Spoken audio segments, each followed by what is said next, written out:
Hello, welcome to Beyond the Code. My name is Adam. This is my special guest, Matt, and today we'll be talking about all things gaming.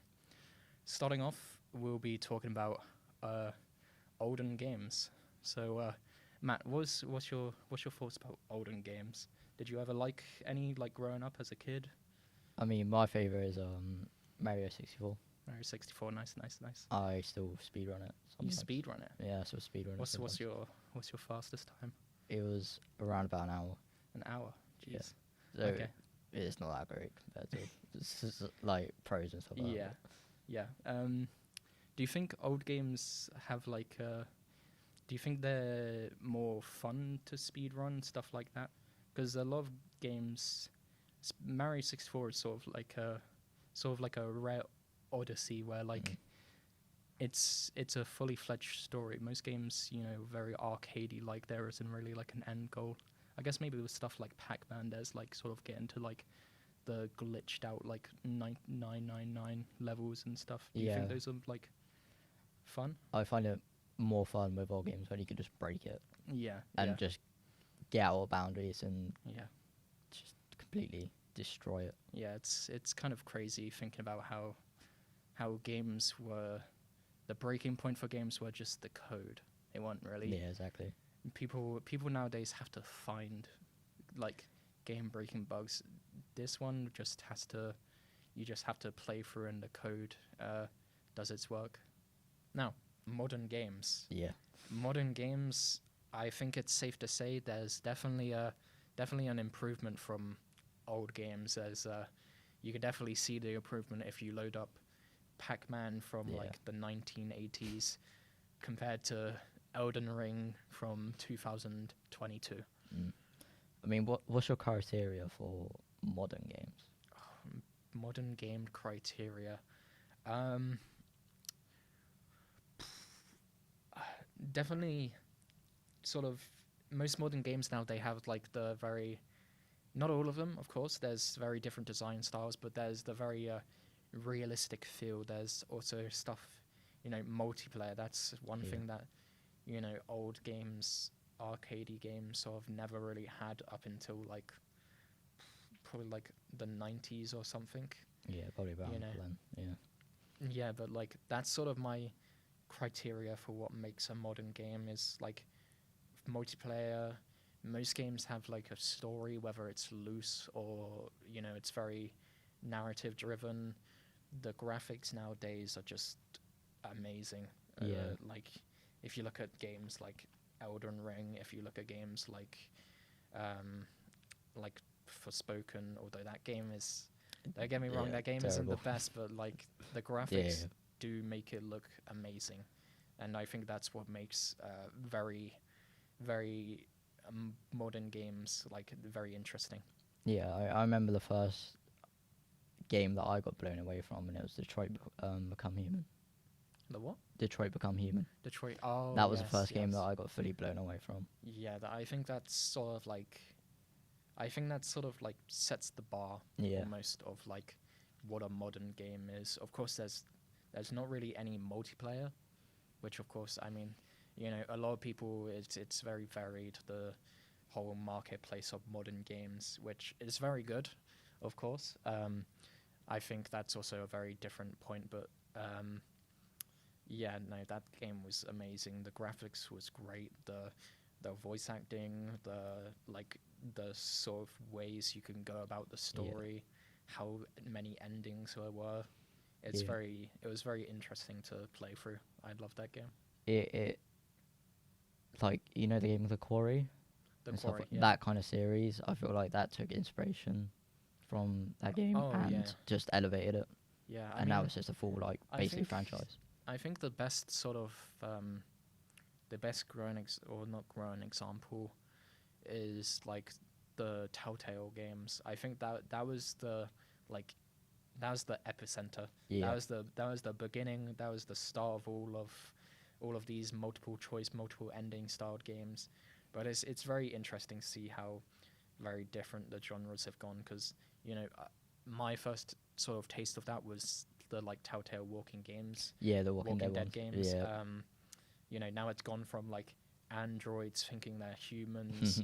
There's the what's it called? The Dark Pictures anthologies. Yeah, those no. games covering different sort of stories, like, you know. They're some of my favorite games to play. Yeah, I love them. Every time there's like a new year gets around to October time, I'm just like, when's a new Dark Pictures game releasing? But also with modern games, of course, one thing as well that I think is very prominent, and like, you know, most games get very famous for this now, is multiplayer. Yep. Multiplayer is definitely, I think it's definitely made modern games for the better.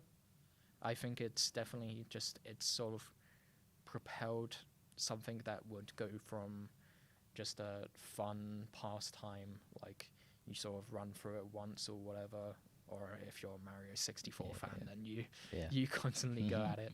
But I think multiplayer is definitely something that's changed the gaming sort of community for the better. What do you think? I think it's the innovation that gaming needed.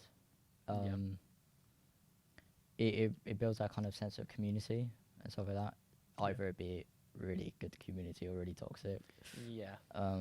But yeah, bringing loads of people from around the world playing the same game, it's just really good in my opinion. Yeah, and that's sort of the basis of it, is like managing to connect with these people from all sort of different walks of the world that you wouldn't really like have met other way. Yeah, and it builds unlikely friendships as well. Yeah, that's for sure. Yeah. Like, I mean, for example, like us, we definitely wouldn't have like known or met each other if it wasn't for this like mutual like liking for games and all of that. Like, I wouldn't know you. Yeah, exactly. I wouldn't know our great cameraman Leon.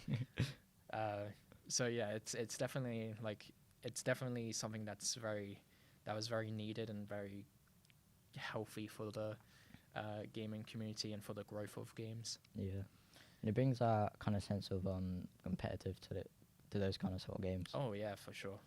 I think that really helps it because it creates longevity as well. Yeah, competitiveness definitely makes a game go for like much more longer than most games. Like the longevity of like games that are more competitive focused than sort of like story games. Like, as much as you like as you said, Detroit Become Human, of course there's people who absolutely love that game, but like there's not going to be really anyone playing that. Yeah, exactly. You're gonna have like consistently. You're gonna have like 2 or 3 walkthroughs, and then that's it. Yeah. Whereas, you know, competitive games, there's always room to learn, room to room to just sort of increase your skill level, to like just grow and climb.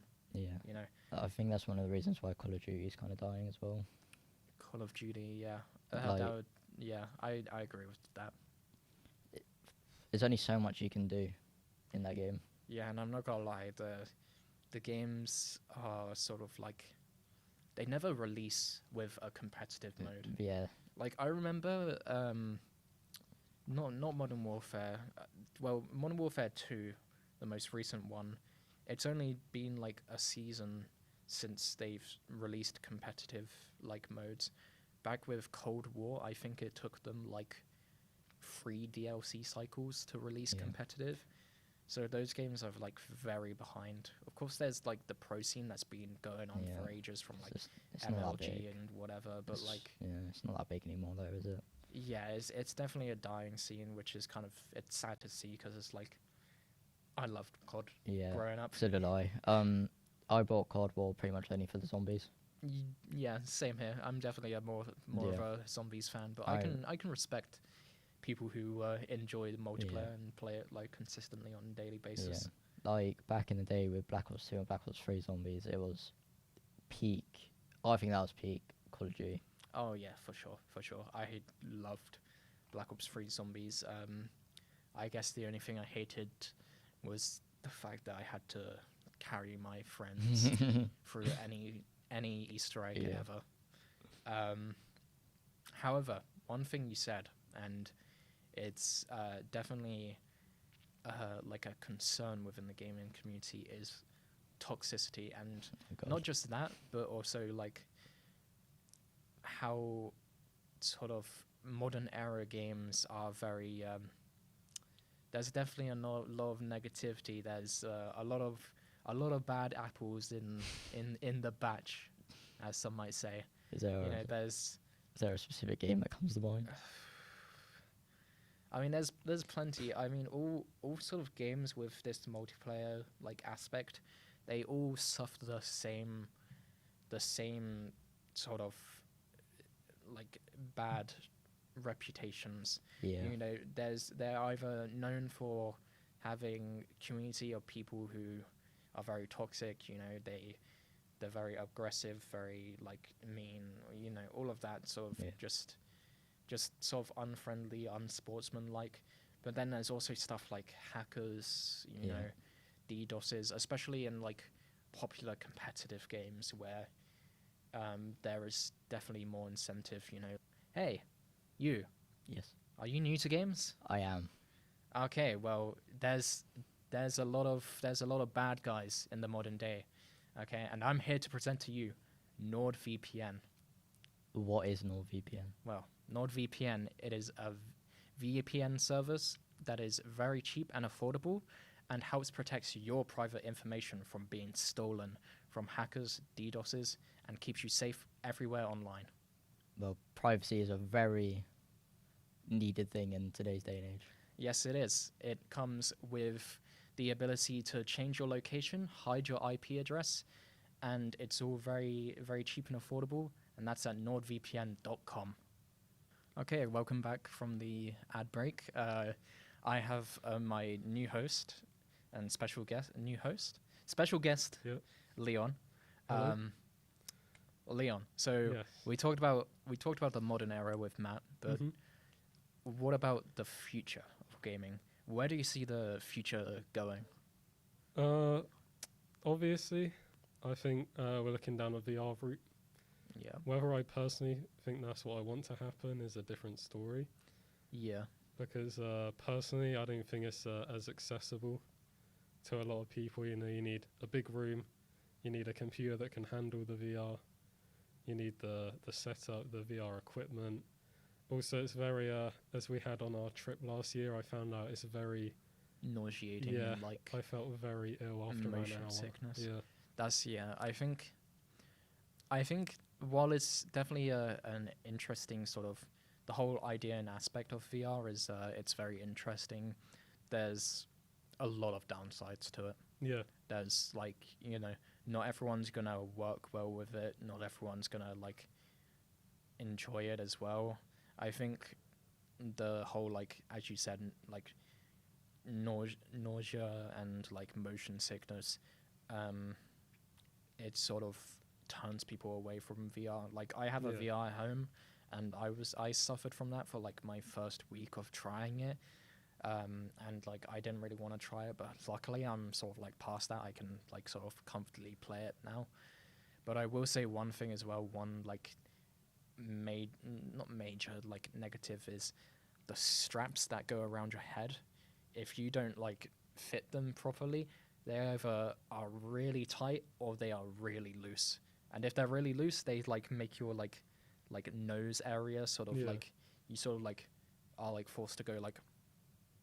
And if they're really tight, then it's just sort of like you feel it like it's crushing your head, yeah, which it's very like not enjoyable, and it doesn't like the systems sort of don't really like tell you how to work like the headset and make sure it's like fitted properly. Like I Yeah. had to search up basically how to like properly fit it on before, because I had to like otherwise it was just suffering. yeah. Basically. I remember, yeah, it hurt a lot, and the ones on the head as well. I remember I had really bad aches from because they're quite heavy. Yeah, they're very so it's heavy. like it's I don't know if it's the healthiest thing to do. And then if that's the future of gaming and that's all people are going to be wearing, there's going to be immediate effects on posture and all of that. So yes, you're not sitting down, but your neck's being crushed by a headset that's not properly balanced on top of your head. So I don't Yeah. know. I don't know if Yeah. it's the future.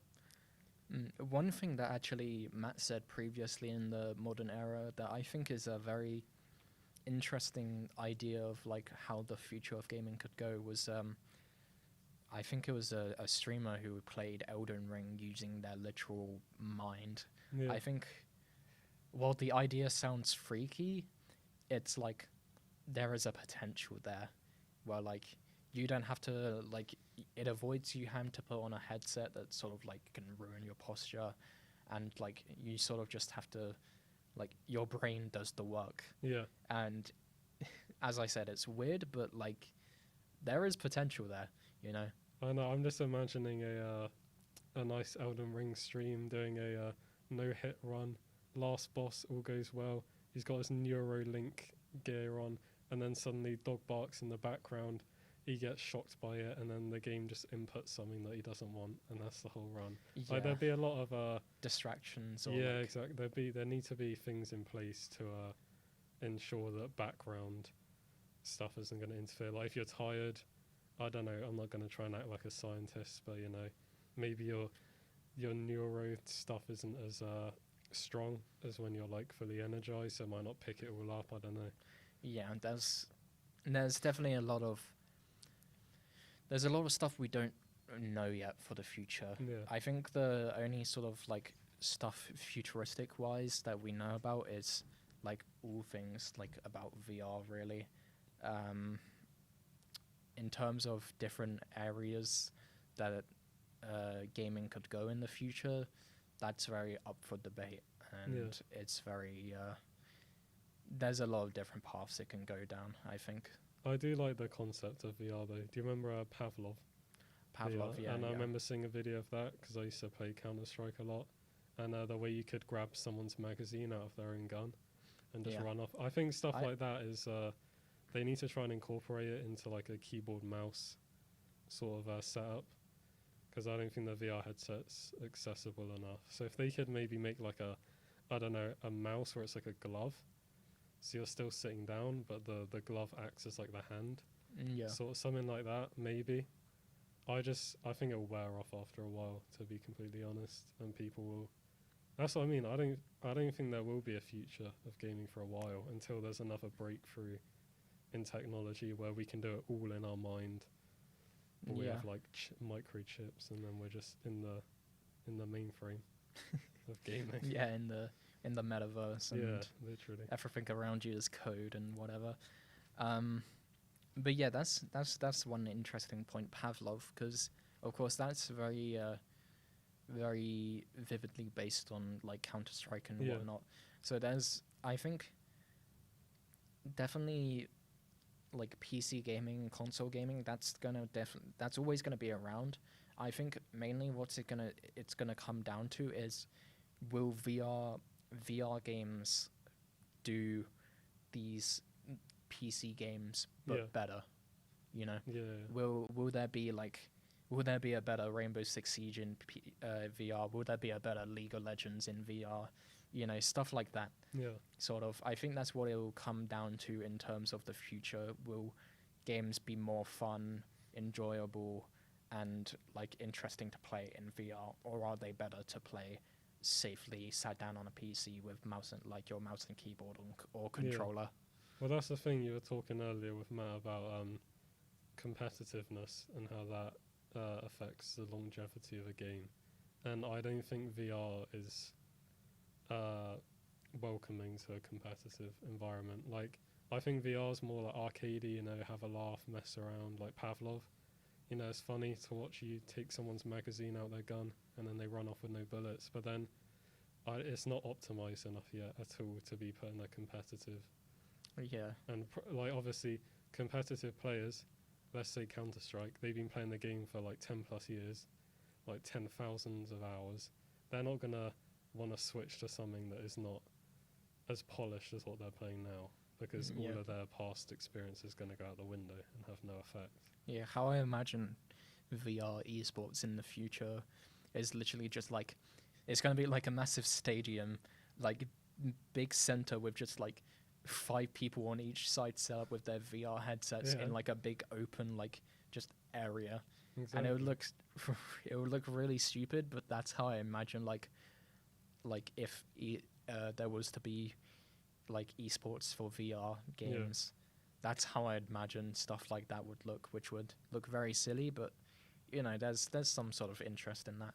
I think VR should focus on heavy like story based content. Like imagine it like a TV program, but you are the character. That's that sort of thing where there's not a lot of like shooting per se. It's more you interact with the characters, you make the choices. You know, I think they should steer away from trying to take over competitive on PC because they're not going to win, to be honest, unless, like I said, there's some big breakthrough where we can have it all hologrammed in our mind or something.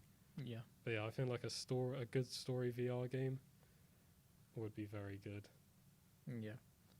Okay. Now for our like final point is the sort of something that I like to call the downfall of gaming. I know, very very rough topic, but I think with like the modern era of gaming, there's a lot of games that have released with high hype and interest to it, and delivery of it has been very poor. Like games in my mind that come straight to like mind is like Cyberpunk and Forspoken. Do you think games are on the downfall? Yeah, 100%. I will say the last game I think that was that almost fell into the category of like constantly increasing was Elden Ring. Yeah. I think after Elden Ring there hasn't been a game that stepped it up yet. Obviously we had Hogwarts Legacy, was very like hyped. I didn't buy the hype, to be honest. I'm not a big Harry Potter guy. But yeah, that fell off after like a week. Yeah.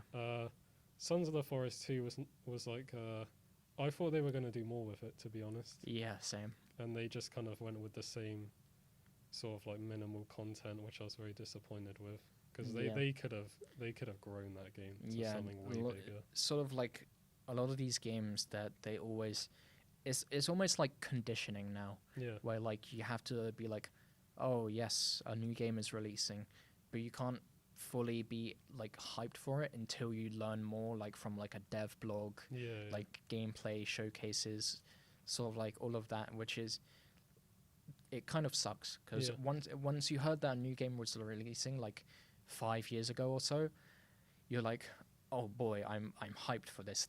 It's gonna release with all the content that is promised. Yeah. Whereas now it's like you can't even get a game that has like polished cutscenes. Yeah, exactly. Which I think it just sucks.